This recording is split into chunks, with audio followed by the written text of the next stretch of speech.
ও তোমারে এত পরিমাণ সুখ দিছে যে বাইরে অন্য কোনো মহিলা কখনো তোমাকে দিতে পারবে না। আর আমি তোমারে কখনো ওরকম সুখ দিতেই পারি 10 বছরের ভিতরে। এরকম একটা কথা একটা মহিলার যখন বলা হয় তার যে কতটা কষ্ট লাগে সে তুমি কখনো বুঝতে পারবা না। সবকিছুর ভাগ দেওয়া যায় কিন্তু স্বামীর ভাগ কিন্তু দেওয়া যায় না। হ্যালো, আসসালামু আলাইকুম। আমাদের এখানে আপনার যিনি হাজবেন্ড উনি আমাদের প্রোগ্রামে আসছেন, এসে ওনার জীবনের ঘটনাটা বললেন। বিয়ে হওয়ার পর দীর্ঘ 4-5 বছরের সংসার, আপনাদের সংসারে 2টা বাচ্চা আছে এবং আপনি যখন সেকেন্ড টাইম মা হচ্ছিলেন তখন উনি আরেকজন মেয়ের সাথে সম্পর্কে জড়িয়ে পড়ে এবং পরবর্তীতে তাকে বিয়ে করে আপনাকে না জানিয়ে। এরই ফলশ্রুতিতে আপনি তাকে ছেড়ে আপনি আপনার বাবার বাড়িতে চলে গেছেন। বর্তমানে তার সাথে আপনার কোনো যোগাযোগ নেই, সম্পর্ক নেই। ইতিমধ্যে দ্বিতীয় যিনি স্ত্রী ছিলেন তার, উনিও তো ওনার থেকে দূরে সরে গেছেন। ওনার ভাষ্য মতে ওনার খুব নিদারুণ কষ্টে দিন কাটছে। ওনার ফ্যামিলি থেকে ওনাকে পৃথক করে দেওয়া হয়েছে। ওনার যে বড় ভাই, বাবার মতো একজন বড় ভাই ছিলেন, সেই বড় ভাইও এখন তার পাশে নেই। সে তো আসলে আপনার কাছে ক্ষমা চাচ্ছে বারবার। ওকে তো অনেকবার সুযোগ দিছি, আমি এত পরিমাণ বুঝাইছি যে কোনো স্ত্রী কখনো এত ভালোভাবে কখনো বোঝাবে না। আমার সাথে বিয়ে হওয়ার পরে অনেক ভালো হয়ে গেছিল, এত একটা ভালো মানুষ হয়ে গেছিল যে কল্পনার বাইরে। কিন্তু ওরকম যে করবে আমি কখনোই বিশ্বাস করতে পারিনি। আমি নিজে এখনো পর্যন্ত বিশ্বাস করতে পারি না যে আমার সেই মানুষটা আজকে আমারই নেই। আমার ছেলের বয়স 8 বছর, আমাদের সম্পর্ক হলো 10 বছর। আপনি তো এখনো তাকে ডিভোর্স দেননি? না, তাকে ডিভোর্স দেয়নি। আপনি কি চাচ্ছেন এখন বলেন তো? আমি চাচ্ছি ওর কাছে থাকার জন্য, ও যেন আমার সাথে থাকে। আপনার প্রথম স্ত্রীর সাথে থাকতে চাচ্ছেন, কিন্তু আপনার দ্বিতীয় স্ত্রীর সাথে কি আপনার মানে ওটার ভবিষ্যৎ কি? ওটাও তো বিয়ে করেছেন। মানে মোটামুটি হয়ে গেছে, মানে প্রায় ক্লোজ হয়ে গেছে। ডিভোর্স দিয়েছেন আপনি তাকে? কিছু একটু বাকি আছে, ওটা করতে হইব। তো সেখানেও তো আপনি বিয়ে করেছিলেন, তাকেও তো একটা আশ্বাস দিয়েছেন, তাই না? হ্যাঁ, ও তো নেই এখন আপাতত, ও তো ওর মতো আছে, ওর চিন্তা করতেছে। কথা বলেন, দেখেন ব্যাপারটা বাচ্চাদের মুখের দিকে তাকিয়ে সংসারটাকে একটু ঠিকঠাক করা যায় কিনা। তোমার সাথে কথা বলো না কেন? কি করতে কথা বলবো? না, আমার সাথে যে তুমি লাস্ট যখন কথা হয়েছে বা কথা বলছো তুমি আমার সাথে, একবারের জন্য তো আমার বলো নাই যে তোমার সাথে টোটালি আমি কন্ট্যাক্ট বন্ধ করে দিব, কথাবার্তা বলবো না, ফোন টোন দেবো না, এরকম কোনো কিছু তো বলো নাই। না, বলি নাই। আমার পরে কিছু কিছু কথা শুনে খারাপ লাগছে, তার জন্য আমি আর তুমি আমার সাথে যেদিন থেকে কথা বলা বন্ধ করছো তার আগের দিনে কিন্তু তুমি আমাকে বিকাশে টাকা দিছো। হ্যাঁ, দিছি। তখন পর্যন্ত তো আমি বুঝতে পারি নাই যে তুমি এরকম কোনো সিদ্ধান্ত নিবা। তখন পর্যন্ত আমি তো শুনি নাই যেসব কথাগুলা। এমন কি কথা শুনলা তুমি যেটা সেটা তুমি আমার কাছে জিজ্ঞাসা পারতা? বলছো আমারে? বলবা না পরে। আমি এরকম কোনো কথা কার কাছে বলছি আমার মনে পড়ে না। আর হইলে হতে পারে যে অনেক আগে কারো কাছে বলছি। অনেক আগে না, কিছুদিন আগেই এই কথাগুলো হয়েছে। আমি শোনো, আমি বুঝতে পারছি তোমার কে বলছে, আমার কথা শোনো। বলছে তারাই আমার কাছে বলছে, আমি কারো কাছে বলিনি এরকমটা। আমার কথা শোনো, তুমি বিস্তারিত ভালো করে শোনো, তারপরে বুঝো। মানুষ শোনো, একটা মানুষ যদি একটা কুত্তা পোষে না, কুত্তার প্রতি একটা মায়া থাকে, ঠিক আছে? তো একটা পর্যায়ে কথা হইতে মানে কথা বলতে বলতে এক পর্যায়ে আমি বললাম যে আমার বলেছে যে তুমি কি ওর প্রতি আসক্ত? না, আসক্ত বলতে কি, তার প্রতি একটা মায়া তো আছে, টুকটাক মায়া আছে, এটা কাটতে একটু টাইম লাগবে, এরকম কথাই হয়েছে। বা 2 মাস 3 মাস 4 মাস একটা সময় গেলে দেখা যাবো আস্তে আস্তে মুই সাথে ওই ডাক্তার থাকবে না। এছাড়া তো কোনো কথা হয় নাই। তো তোমার কি বলছে? আমার অনেক লজ্জা লাগে যেসব কথাগুলো তুমি বলছো না, আমার নিজেরই মরে যেতে মন চায় যে একটা মহিলা মানুষ যে কিভাবে 10 বছর সংসার করার পরে একটা পুরুষ মানুষ এমন একটা কথা বলতে পারে। আমি কি বললাম সেরকম কোনো কিছু বলছি বলে আমার মনে হইতেছে না যে আমি এরকম কোনো বড় ধরনের কোনো কথা বলছি। আর তুমি আরেকজনের মুখে কথা শুনলা, শুনে তুমি সেটা বিশ্বাস করে নিয়ে তুমি আমার সাথে কোনো কথাবার্তা বলা বন্ধ করে দিলে। আমি 2-3 জনের কাছে শুনছি। আচ্ছা, আমি বাড়ি থেকে ঢাকা আসার পরে কি 2-3 জন মানুষের কাছে ছিলাম? না, তাহলে তুমি 2-3 জন মানুষের কাছে কেমনে শুনবা? আচ্ছা, আসার আগে হইছে কথাগুলা।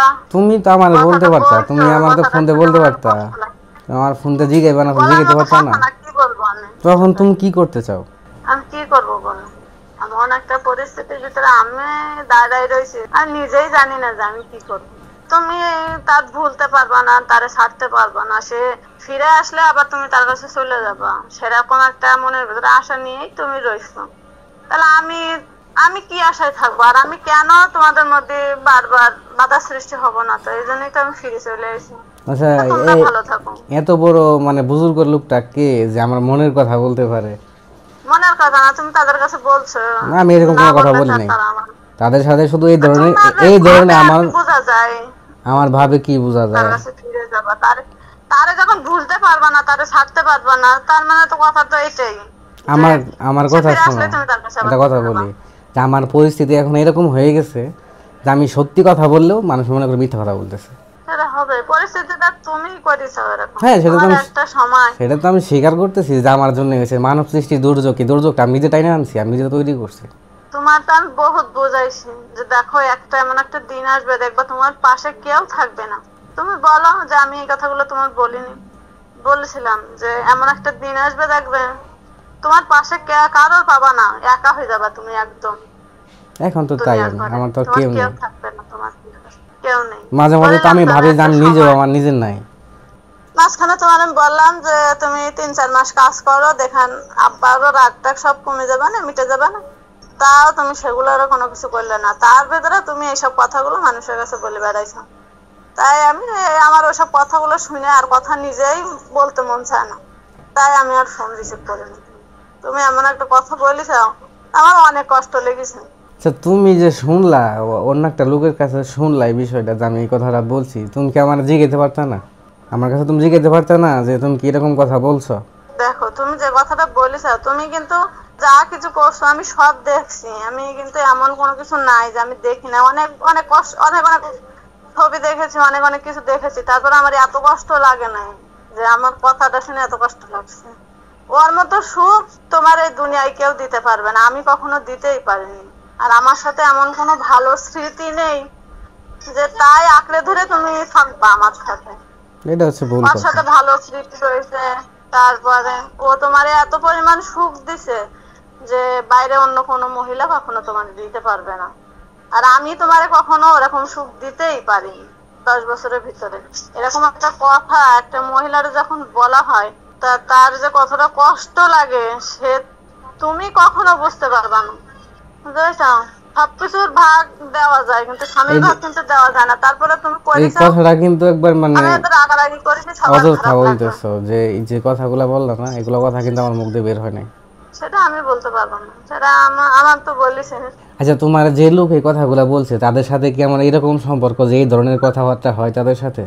হতে পারে না, তাদের সাথে আমার এরকম সম্পর্ক নাই। তো আমি বুঝতেছি তোমাকে, তুমি কার সাথে কথা বলছো আমি কিন্তু বুঝতে পারছি। আমার কথা হইতেছে তুমি আমার জিগাইতে পারতা, আমার ফোন দিয়ে জিগাইতা যে তুমি এইসব কথা কি বলছো। আমার প্রতি তোমার কোনো মায়া নেই, তুমি আমার সাথে কথা বলো খালি আমার সন্তানদের জন্য।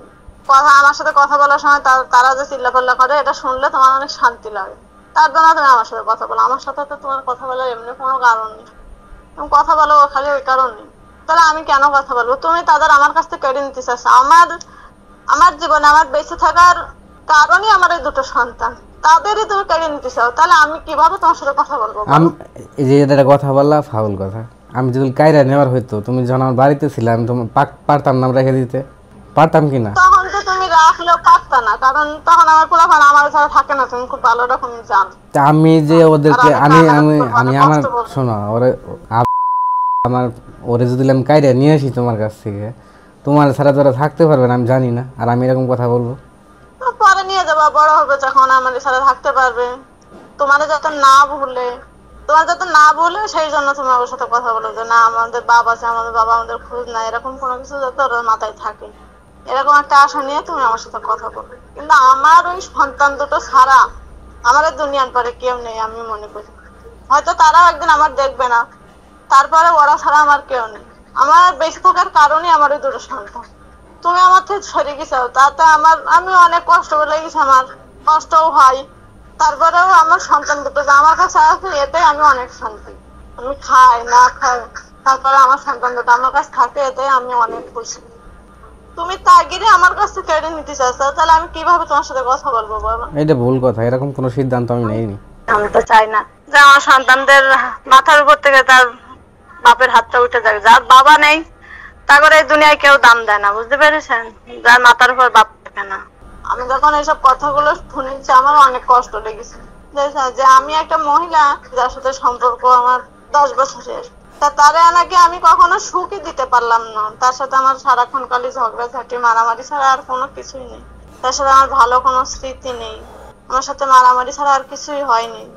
আমি নাকি আমি কখনো তোমার সুখই দিতে পারিনি, মতো সুখ আমি কখনো তোমার দিতে পারিনি, ওর মতো সুখ কেউ তোমার দিতে পারবে না।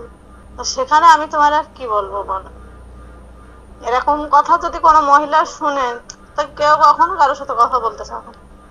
এটা একটা লজ্জার বিষয় যে একটা পুরো মহিলা মানুষ হয়ে আমি তোমার মন জোগাইতে পারিনি, তোমার কখনো এত সুখ দিতে পারিনি। বলতে গেলে খারাপ ভাষায় আইসে যায়, কিন্তু আমার বলা দরকার নেই। একটা পুরুষ মানুষের মন জোগায় যে খায়, তার অভ্যাস ছোটবেলা থেকেই যে পুরুষ মানুষের মন জোগায় খাওয়া অভ্যাস। আমাকে তো ওরকম না। আমাদের অভ্যাস হলো যে পোলাপান মানুষ হলো কেমনে, নিজের সংসারটা কেমনে ভালো থাকবে। আমাদের তো পুরুষ। আচ্ছা, ওইসব কথা বন্ধ করে এখন আমার কথা শোনো। তুমি কি করতে চাইতেছো? তুমি আমার কাছে চলে আসো। আমি তো তোমার বলছি যে তুমি চাকরি বাকরি করো। তা আমি চাকরি বাকরি, আমার কথা শোনো, তাহলে আমি কোন বর্ষায় থাকবো? তুমি তো আমার সাথে কথাই বলো না। ওরকম একটা কথা শুনলে কেউ কি তোমার সাথে কথা বলবে? তুমি একটা বলো তো। তুমি তো আমার জিগাইলা না, আমার জিগাইতে পারতো, তুমি ফোন দিয়ে আমার জিগাইতা। আমি এরকম কিছু বলি নাই কে, এটা বলা মনে করো যে মানুষের কাছে একটু বলে আর একটু বানায় মনে করো যে বলে, এটা কিন্তু তুমি ভালো করে জানো যে একরকম বললে আরেক রকম বানায় উপস্থাপন করে, বুঝছো? কথা হলো তুমি যদি তোমার প্লান গুলো ভালো চাও তাহলে তুমি ভালো হয়ে যাবা। আমি আগেও বুঝাইছি, এখনো বুঝাই, তুমি ভালো হয়ে যাবা। আর ওগুলোর ভিতরে যাবা না। আমার ছেলেও সেদিন তোমার এই কথাটা বললো যে আব্বু তুমি ভালো হয়ে যাও, তুমি আর ওগুলো করো না। তুমি এরকম করলে আমার কষ্ট হয়। এবার আমার ছেলে তোমারে বলছে, ওটাকে আমার শেখানো কথা ছিল না। তুমি হয়তো মনে করবা যে ওটা আমার শেখানো কথা। আমি আর কোনো জায়গায় যেতাম না, এরকম কোনো কিছু করতাম না, ঠিক আছে? তুমি আইসা পড়ো, আমি আর কোনো কিছু করবো না। সারা জীবন তুমি আমার কাছে থাকবা, কাজ কাম করো, যেমনি পারি তোমার খাওয়াবো আমি। সমস্যা কি তোমার? তুমি আসবা কিনা তাই বলো। কারণ আমি চাকরি বাকরি নেই, একটা বাসা নেই, তুমি তাহলে আসো। আচ্ছা করো। 2016 সালে আমি যখন বাড়ি থেকে ঢাকাতে আসি, আসার পর আমার একটা মেয়ের সাথে সম্পর্ক হয়। মেয়েটার বাড়ি হচ্ছে সাতক্ষীরাতে। 2 মাস সম্পর্ক চলার পর আমরা বিবাহ বন্ধনে আবদ্ধ হই। তারপর মোটামুটি ভালোই চলতেছিল আমাদের সংসার। 3-4 বছর চলার পর তখন আমার প্রথম স্ত্রী 7 মাসের প্রেগনেন্ট। তখন হলো আমার ওয়াইফকে আমি বাড়িতে রেখে আসি। তারপর আমি একাই থাকি ওখানে, ব্যাচেলার থাকা শুরু করি।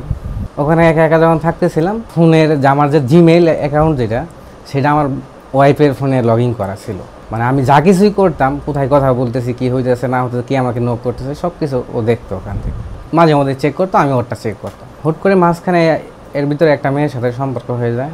আস্তে আস্তে এমন এক পর্যায়ে চলে যাই আমরা যে 5 মিনিট তার না দেখলে ভালো লাগে না, তার সাথে কথা না বললে ভালো লাগে না, সে অন্য কারোর সাথে। সেই সময় আপনার স্ত্রী প্রেগনেন্ট? হ্যাঁ, প্রেগনেন্ট। পরে একটা পর্যায়ে আমি ওকে বিয়ে করি। বিয়ে করার পর মোটামুটি 2 বছর কেউ জানতো না। 2 বছর আমার সাথে ছিল, কেউ জানতো না। ও সব কিছু জানতো, মানে আমার টোটাল হিস্টোরি যা আছে, আমার বাড়িতে কে কে আছে, আমার বাড়িতে কি আছে না আছে, আপনি যে আগে বিবাহিত সেটাও জানতো?